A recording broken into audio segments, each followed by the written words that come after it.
Assalamualaikum, pemirsa Mualaf Care Al-Muhtadin. Selamat datang di rubrik Serba-Serbi Mualaf, yang akan membahas kisah, inspirasi dan motivasi orang-orang yang masuk Islam. By the way, jangan lupa like, comment, share and subscribe ya.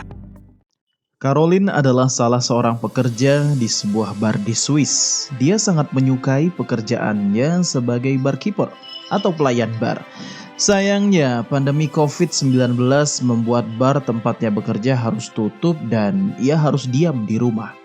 Awalnya ia masih memperoleh upah dari bosnya, tapi itu tidak berlangsung lama. Hingga pada sewaktu-waktu ia pun harus keluar dari tempatnya bekerja. Caroline kemudian menjadi pengangguran, begitu juga suaminya. Mereka kehilangan pekerjaan dan lebih banyak berdiam diri di rumah, tanpa aktivitas yang berarti. Kebosanan dan rasa jenuh mulai menggerogoti. Suaminya sudah mulai menyibukkan diri dengan membaca buku. Buku-buku tentang Islam yang sudah lama tersimpan, pemberian dari teman suaminya menjadi pilihannya. Suamiku menjadi sangat spiritual selama ini, kata Caroline dilansir dari About Islam. Suatu hari, kata Caroline, suaminya mulai mengajaknya untuk juga membaca buku-buku tersebut.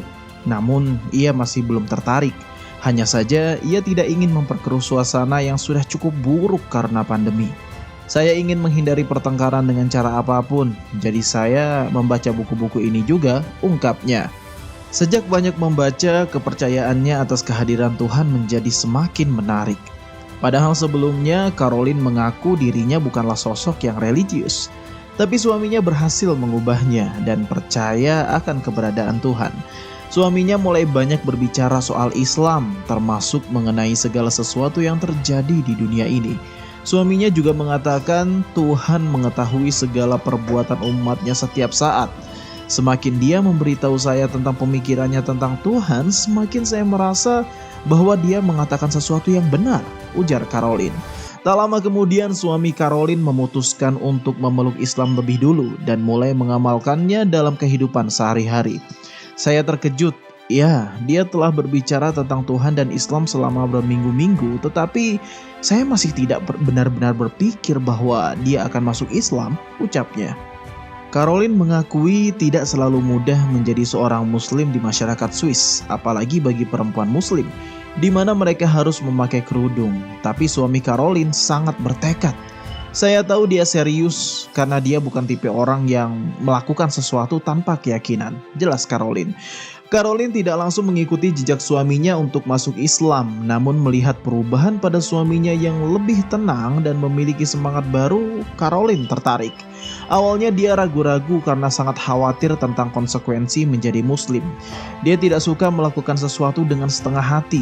Jadi jika menerima Islam, saya ingin melakukannya dengan benar, termasuk berjilbab, jelas Caroline. Tapi suamiku berkata, jika kita benar-benar percaya pada Tuhan, Dia akan menjaga kita, ucapnya. Setelah menerima Islam dan jilbab, Caroline tentu tidak bisa kembali melamar kerja sebagai penjaga bar. Ia tetap tinggal di rumah dan memikirkan cara untuk mencari nafkah. Tiba-tiba ia ingat keterampilan menjahitnya. Mengapa tidak mencoba membuat jilbab sendiri? Ujarnya. Caroline kemudian mulai berlatih dengan mesin jahitnya, memikirkan cara-cara cantik untuk memotivasi wanita muslim lainnya guna memakai jilbab mereka. Ternyata keputusannya berjilbab mendapat apresiasi. Banyak perempuan muslim yang membeli jahitannya. Ia sangat senang mengikuti suaminya masuk Islam. Ia kehilangan pekerjaan, tetapi kemudian ia memperoleh lebih banyak uang dan lebih baik. Terkadang orang melihat ia dengan cara yang aneh, tapi itu tidak seburuk yang dibayangkan. Allah Subhanahu wa Ta'ala memberkahi bisnisnya. Saya tidak bergantung bos manapun lagi, katanya. Ia menghabiskan lebih banyak waktu dengan suaminya. Kami berdua belajar sesuatu yang baru soal Islam setiap hari. Alhamdulillah, ungkapnya penuh rasa syukur. Kita doakan Allah Subhanahu wa Ta'ala menguatkan keimanan Caroline dan keluarganya. Amin. Wallahu a'lam bishawab. Jangan lupa subscribe, like, comment, dan share.